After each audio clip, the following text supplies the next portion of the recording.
Hey, welcome back to my channel. My name is Carter Walker. I love talking about movies, comic books, and superheroes.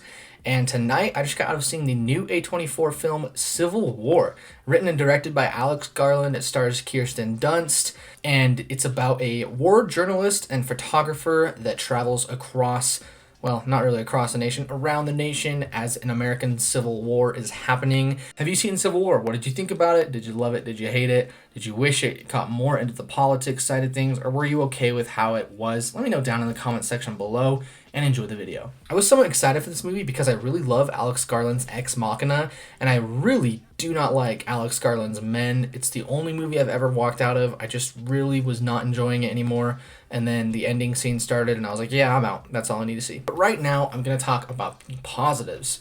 My biggest positive that I can give this movie is that it's a very unique film. Like I said, it follows the Civil War, and I love how it's about an American Civil War, but it kind of gets pushed to the background. And while it's so interesting, I didn't ever feel like I was being robbed of what I was expecting the movie to be like. You know, you go into a movie called Civil War, you expect to see some Civil War, but you know, it's an A24 film, they're not going to do like a full war movie, and so naturally there's got to be something to go there with it, and it comes in the form of war journalism and war photography, and that's actually a really genius move on behalf of Alex Garland, because it allows him to play around with so many political elements, but not take a stance.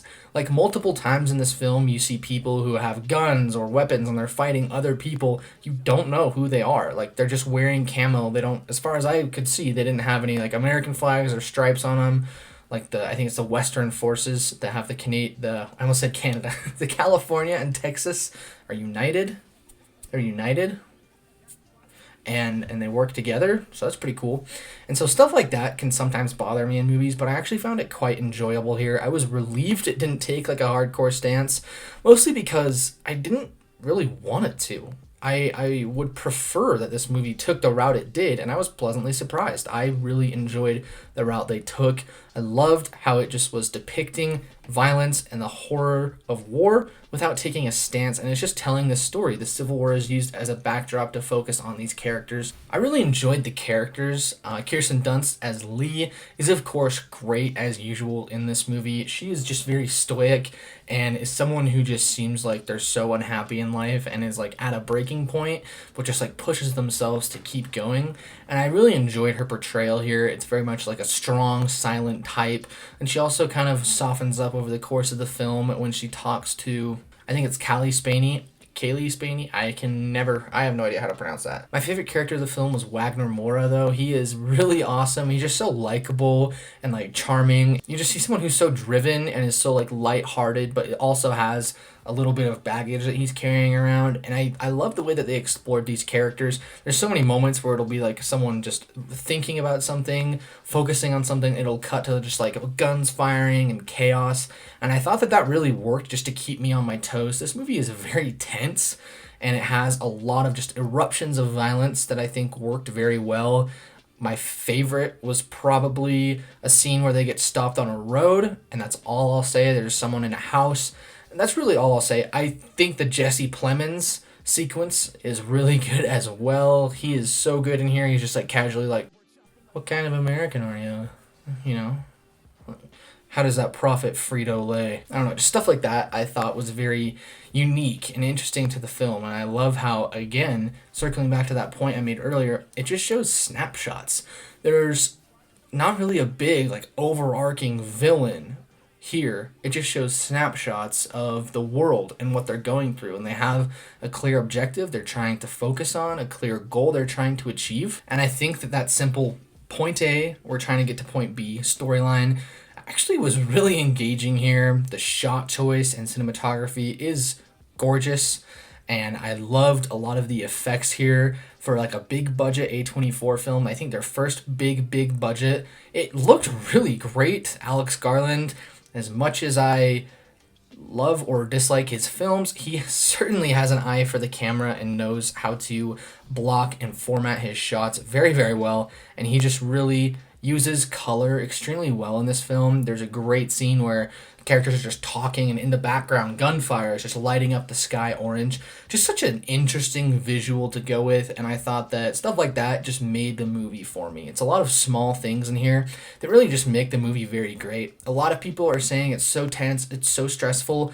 The film as a whole, I didn't find incredibly stressful, but at the same time, there is like a looming threat there. You don't ever feel safe at any point, which is like perfect, exactly what I wanted for this movie. And I think that Alex Garland nailed that very well when he was writing the script, and the rest of the cast and crew just kind of surrounded him and had that vision for just a very tense, unsafe feeling movie. So big shout out to Rob Hardy for the cinematography. I know I'm skipping around, but I just saw his name, wanted to shout that out. I'm trying to shout out more DPs, or at least give credit to them. I want to credit the director, the writer, and the DP at least when I make my reviews, because DPs are really integral to filmmaking, and a lot of people who don't know a lot about filmmaking or just like casual moviegoers don't really, I mean, I didn't know until I came to film school. I was like, oh yeah, that actually checks out. There's a DP who helps with the shots. Duh. My last big positive will go to the spectacle of the third act. The third act has a great spectacle to it. There's just like a scene where characters arrive at a military base, and from then on, the movie has like a really great spectacle and weight to it, to where it just seems like very final. You're like, okay, this is it. Like, this is the big thing that's happening that people have been waiting for. At least the people in the movie have been waiting for. And so I was really excited to get into it, and it didn't disappoint. There's helicopters flying around with miniguns, and it just sounds like so sinister. It doesn't feel like a overblown action movie as much as I love my Hollywood action movies. This felt like a war film, like it was very grounded in the people, and it felt like something you'd see in like Saving Private Ryan or Hacksaw Ridge rather than a big budget Hollywood blockbuster. And so I thought that that was really, really good. Alex Garland does this incredible thing because they're war journalists, war photographers. He does this really great thing where sometimes he'll show snapshots that the journalists are taking mid-action sequence just for like a second or two. I thought that was really effective in showing maybe a death or a big impactful moment.